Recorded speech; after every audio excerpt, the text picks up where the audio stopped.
One day, Jesus and his disciples were on their way to Jerusalem. A rich young leader came running to Jesus. He got down on his knees and asked Jesus a question. Good teacher, what do I need to do to live with you forever in heaven when I die? Good teacher, why do you call me good? Only God is truly good. I believe you are from God, teacher. Well, to answer your question, you know the 10 Commandments, right? You must not murder. You must not be unfaithful to your wife. You must not steal. You must not tell lies. You must not cheat anyone. Honor your father and mother. Oh yes, teacher. I've obeyed all these commandments since I was a kid. Is that all? Jesus looked at the man with a smile.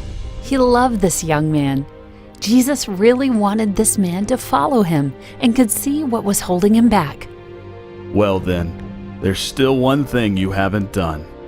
Go and sell everything you own and give your money to the poor so you will have treasure in heaven. Then I want you to come follow me and be one of my disciples.